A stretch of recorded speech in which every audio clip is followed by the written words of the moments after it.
Selamat malam dan salam sejahtera bagi kita semua. Di sini kami dari kelompok 4B dengan judul Bangkit dan Optimis, Sinergi dan Inovasi untuk Pemulihan Ekonomi, Sinergi Kebijakan Ekonomi Nasional. Di sini kami yang beranggotakan Remember Natalia Borosite, Maisyara, dan Prima Ronaldo Siagian. Baik, slide selanjutnya.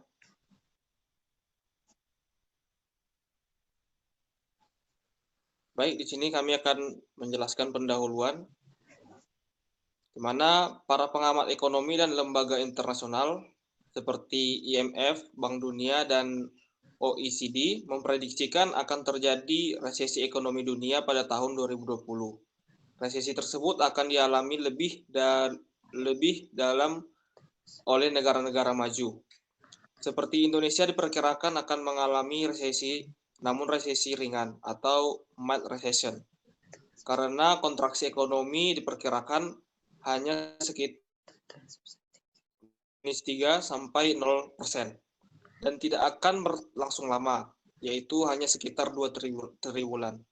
Prediksi tersebut tentu membuat kita semakin optimis untuk melaksanakan kebijakan-kebijakan pemulihan ekonomi nasional secara konsisten dan juga bekerja sama dalam seluruh komponen pembangunan bangsa.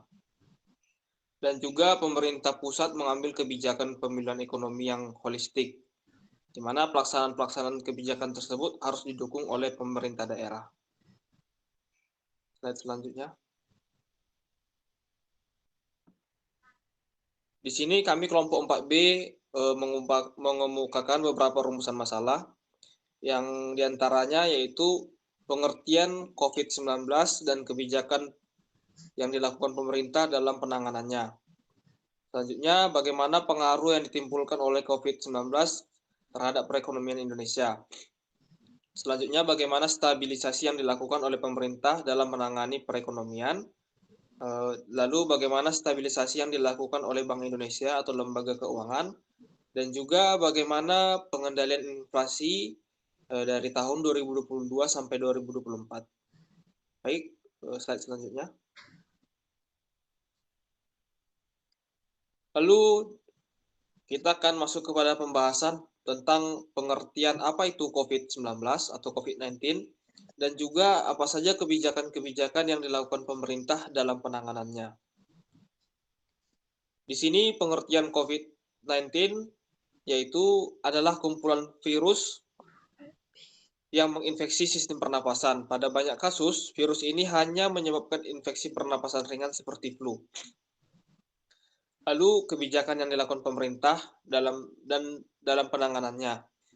Beberapa kebijakan yang telah dilakukan pemerintah semenjak virus ini mulai masuk ke Indonesia diantaranya yaitu dengan menetapkan kebijakan protokol kesehatan sesuai dengan himbauan dari WHO, lalu melakukan berbagai penyediaan fasilitas kesehatan bagi pasien yang terserang virus corona, serta melakukan kebijakan pembatasan sosial atau social distancing yang berkembang menjadi pembatasan sosial berskala besar atau PSBB.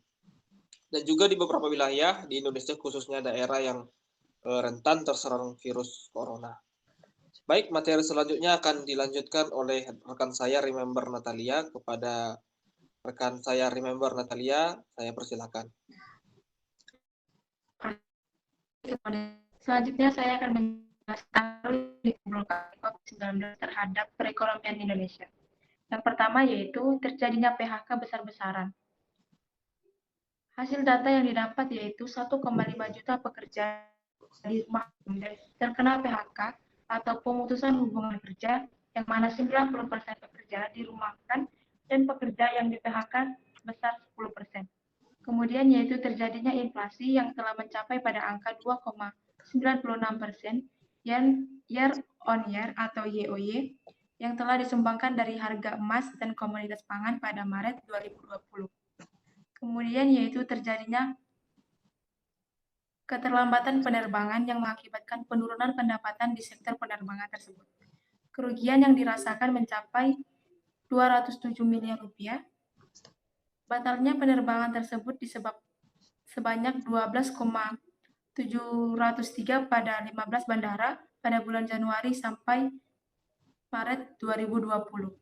Yang terakhir yaitu pada 6.000 hotel telah terjadi penurunan penempatan atau okupansi hingga mencapai 50%. Hal tersebut bisa mengakibatkan kehilangan devisa pariwisata. Hal ini dikemukakan oleh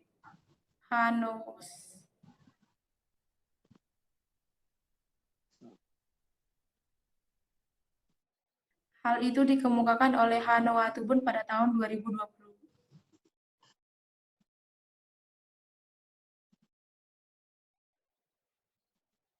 Materi selanjutnya yaitu bagaimana stabilisasi yang dilakukan oleh pemerintah dalam menangani perekonomian. Pada peran stabilisasi, pemerintah diharapkan dapat memastikan bahwa perekonomian di negaranya berada dalam kondisi kesempatan kerja penuh atau full employment dalam tingkat harga barang yang stabil.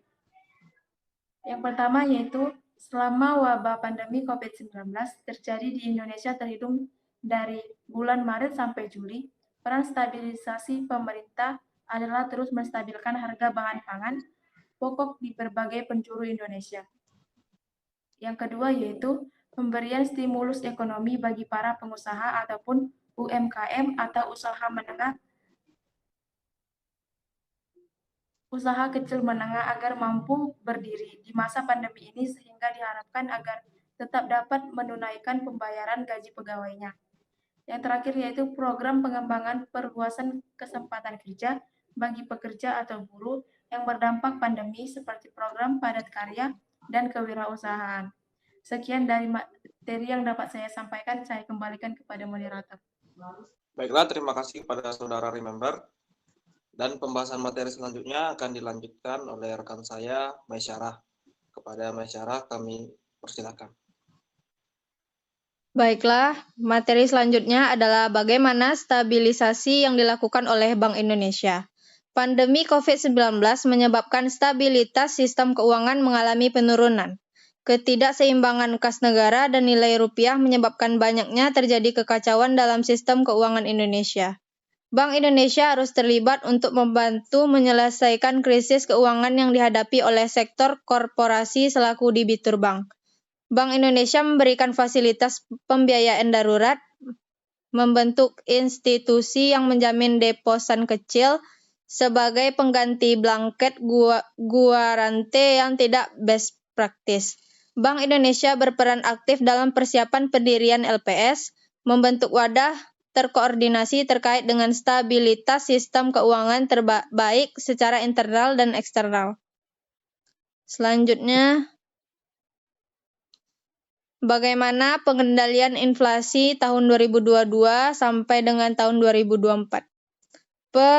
Peraturan Menteri Keuangan Nomor 101 atau PMK 010 atau 2021 tanggal 28 Juli 2021 telah menetapkan sasaran inflasi pada periode 2022 sampai dengan 2024 berturut-turut sebesar 3,0%, kurang lebih 1,0%, 3,0% kurang lebih 1,0%, dan 2,5% kurang lebih 1,0%.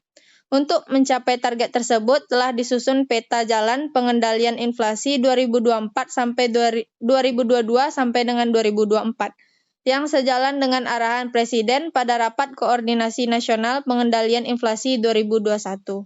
Arahan yang diperoleh dari rapat tersebut mencakup peningkatan produktivitas petani dan nelayan, penguatan sektor UMKM agar mampu bertahan dan naik kelas, serta peningkatan nilai tambah sektor pertanian sehingga memberikan kontribusi yang lebih besar terhadap pertumbuhan ekonomi. Lanjut.